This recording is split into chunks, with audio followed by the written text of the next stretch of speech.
Hello everyone, कैसे हैं आप लोग। स्वागत है आपका अपने परिवार गेट माइंड क्लासेस में गए तो जीएमसी विद शिवनीश में। और आज जिस टॉपिक पे हम बात करने वाले हैं, स्पेशली आपकी जो एग्ज़ाम डेट और एग्ज़ाम सिटी आज मिल गई है कि किस जनपद में आपका पेपर होना है और किस तारीख को पेपर होना है। किसी का 8 को है तो किसी का 9 को है तो किसी का अंतिम दिन है 10 जून को पेपर है। और ये जो टाइम अब आपके बीच में जो बचा है 7 से 8 दिन का, कहें तो आज 1 जून हो रही है और आपका 8 जून को पेपर है। 7 से 8 दिन का समय मानते हैं, अब भी 7 से 8 दिन का हो, किसी का 10 को होगा। इस बीच में बहुत दिमाग में चीज़ें आती हैं कि यार ये भी पढ़ डालें, ये नहीं पढ़ा तो ये भी पढ़ डालें, ये बचा हुआ है ये कर लें वो कर लें। और हमारा पहले दिन पेपर पड़ गया, पता नहीं पेपर कैसा आएगा, कुछ नया पूछ लेगा। और 9 तारीख वाला सोच रहा है कि हम रिव्यू कैसे करेंगे, पेपर में क्या क्या पढ़ेंगे, जैसे पेपर मिलेगा ये शुरू कर देंगे वो शुरू कर देंगे, 2 दिन में पूरा पढ़ डालेंगे। ये सब चीज़ें दिमाग में आती हैं, आनी लाजमी सी बात है यार, क्योंकि भर्ती यूपी पुलिस की है, अब कब आनी है कोई पता नहीं है। ये बहुत गोल्डन पीरियड है, ये जो बीच का टाइम चल रहा है आपका। और इसमें कुछ बच्चों को डर लग रहा होगा, इस पर भी हमारी चर्चा रहेगी, स्पेशली उन बच्चों के लिए।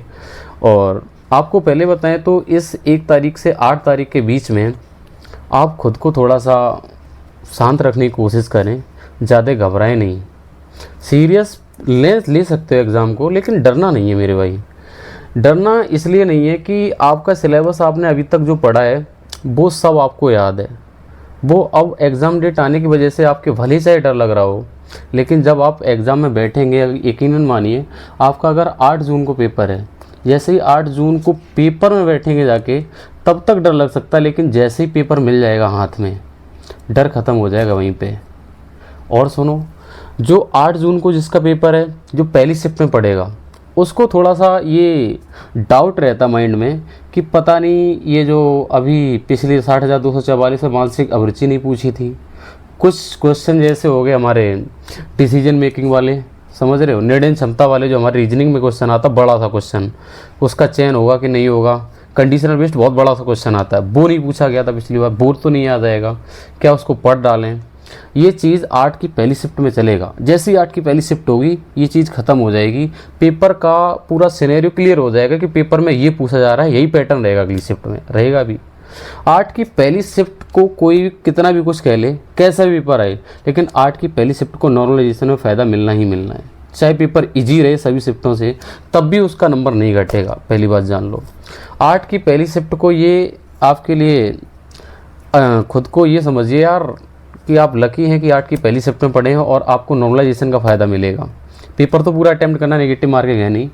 तो 8 की सेकंड शिफ्ट के क्या करेंगे, जैसे ही 8 की फर्स्ट शिफ्ट वाला पेपर के ख़त्म होएगा, तब तक 8 की सेकंड वाले अपने अपने एग्ज़ाम सेंटर पहुंच जाएंगे। और जो 8 की फर्स्ट शिफ्ट का पेपर होगा वो इतना एक प्रीव्यू क्लियर हो जाएगा हमारे पेपर का कि इसमें ये पैटर्न आ रहा है, उसको बहुत कुछ क्लियर हो जाएगा। ये मान के चलना पेपर दिखते ही, अगर आधा घंटा पेपर मिल गया तो कॉन्फिडेंस एक अलग लेवल का बिल्डअप हो जाएगा उसमें। 8 की सेकंड शिफ्ट की बात कर रहा हूँ, और 8 की सेकंड शिफ्ट फर्स्ट शिफ्ट से बेहतर करेगी, समझ रहे। नॉर्मलाइजेशन यहीं से शुरू हो जाएगा आपका, और बिल्कुल करना भी चाहिए। और जिसका 9 तारीख को, वो 8 की फर्स्ट शिफ्ट का पेपर मिलते ही पूरा का पूरा पेपर लगा डालो एक बार, आपके दिमाग में पूरा इमेज क्लियर हो जाएगा कि इस बार पेपर ऐसा आ रहा है, आप और अच्छा बेहतर करोगे 9 तारीख वालों। हाँ, अब 9 तारीख के बाद जो 10 तारीख को हैं वो तो सभी पेपर लगाएंगे। हाँ बिल्कुल पेपर ही लगाएंगे आप, जो पेपर आता जाएगा लगाते जाना, और जो आपको लग रहा हो यार ये चीज़ नहीं पढ़ी है, उस कॉन्सेप्ट को रिवाइज करते जाना। अब जो नॉर्मलाइजेशन का फंडा शुरू होगा, मान लिया 10 की पहली शिफ्ट, 10 जून की पहली शिफ्ट में पेपर हार्ड आ गया और 9 तारीख की दोनों शिफ्टों में इजी आया, तो 10 की फर्स्ट शिफ्ट को नॉर्मलाइजेशन ज़्यादा मिलेगा। ऐसा ही हुआ था पिछली बार को, जो 23, 24, 25 और 30, 31 को पेपर हुआ था अगस्त में, उसमें शायद 31 वालों को नॉर्मलाइजेशन बहुत कम मिला था जहाँ तक मैं याद है। तो इसमें नॉर्मलाइजेशन 8 की बाद की शिफ्टों में डिपेंड करेगा पेपर किसका हार्ड आ रहा है। और एक चीज़ बता दें, पेपर लगातार आपका एआई से बन रहा है, जैसा कि आपके न्यूज़पेपर में कटिंग आ जाती है एग्ज़ाम ख़त्म होने के बाद, पेपर एआई से बनता है। तो फ़र्क ये रहता है कि अगर फर्स्ट शिफ्ट में मान लिया कि मैथ में क्वेश्चन बोट एंड स्ट्रीम से पूछ लिया, तो इस बात की कोई गारंटी नहीं अगली शिफ्ट में बोट एंड स्ट्रीम से क्वेश्चन आए ही आए। अगला चैप्टर दूसरे से आ जाता है। परसेंटेज में मान लिया कि कई टाइप के क्वेश्चन हैं, हर शिफ्ट में अलग अलग टाइप का क्वेश्चन आ सकता है, समझ रहे मेरी बात। हाँ, पेपर में इतना क्लियर हो जाएगा कि इसमें किस टाइप के क्वेश्चन नहीं पूछा जा रहा, मानसिक अभिरुचि एकदम क्लियर हो जाएगी फर्स्ट शिफ्ट से। तो घबराएं नहीं। पहली बात तो जिन लोगों ने तैयारी करी है भाई, आपकी तैयारी ख़राब नहीं जाने वाली है। और एक चीज़ की गांठ बांध लो कि आपने पढ़ाई करी है ना, तो नॉर्मलाइजेशन कोई फ़र्क नहीं डाल पाएगा। अगर आप स्कोर ही इतना कर जाएं, सीधी सी बात है कि आप पेपर की धज्जियाँ उड़ा के आ जाओगे ना, तो नॉर्मलाइजेशन तुम्हारा सिलेक्शन नहीं रोक पाएगा। ये ध्यान रखना, आपकी मेहनत ख़राब नहीं जा सकती है। अगर आपने ईमानदारी से पिछले महीनों में मेहनत करी होगी ना, चाहे आपकी 10 की सेकंड शिफ्ट डाल दे, चाहे 8 की फर्स्ट शिफ्ट डाल दे, कोई नॉर्मलाइजेशन आपका सिलेक्शन पे कोई इफेक्ट नहीं डाल सकता। आप रैंकर बनेंगे उसमें, ध्यान रखना। आपका यूआर में सिलेक्शन होने वाला हो, चाहे 10 की फर्स्ट शिफ्ट डाले, चाहे 8 की पहली शिफ्ट डाल दे, कोई फ़र्क नहीं उस चीज़ से। जो मेहनती हैं, मेहनत करी है, जो भर्ती बोर्ड ने आपको तारीख डिसाइड करके दी है ना, वही आपकी जीत वाला दिन है। खुद पे विश्वास रखने का टाइम है। एक दूसरे से ज़्यादा डिस्कशन का टाइम नहीं है। अब डिस्कशन से पता नहीं सामने वाला इंसान क्या आपके बारे में सोच रहा है, आप नहीं समझ पाओगे।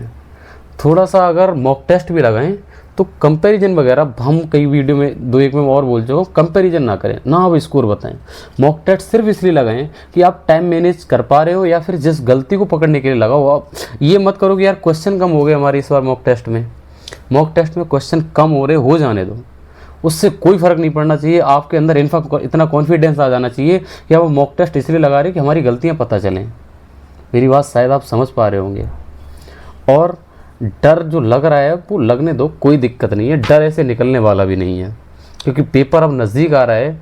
तो डर उन बच्चों को लगता है जिन्होंने तैयारी करी होती है। ध्यान रखना, जिनने तैयारी नहीं करी है, जो दिल्ली और दूसरी जगह कहीं चले जाते हैं, फॉर्म भर देते हैं, पेपर के टाइम आ जाते हैं, उनको कोई डर नहीं लगता है। समझ रहे मेरी बात। आपने मेहनत करी इसलिए डर लग रहा है। और अगर कोई डाउट हो तो आप बताना। कोई स्ट्रेटजी किसी से रिलेटेड हो, एकदम बेहतरीन आपको समझा सकते हैं हम।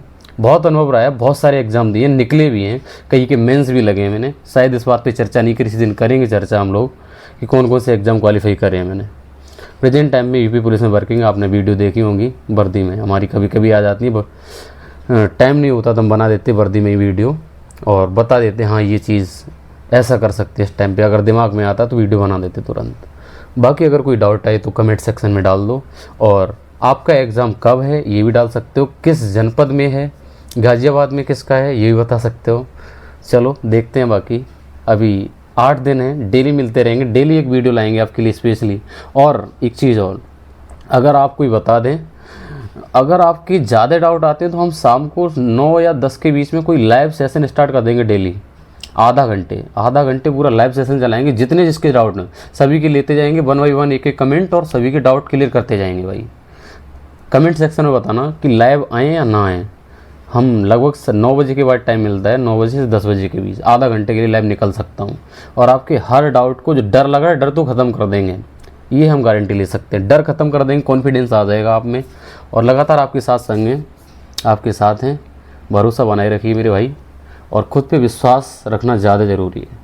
चलो इस वाली वीडियो में इतना ही, मिलते हैं अगली वीडियो में। Thank you, bye bye.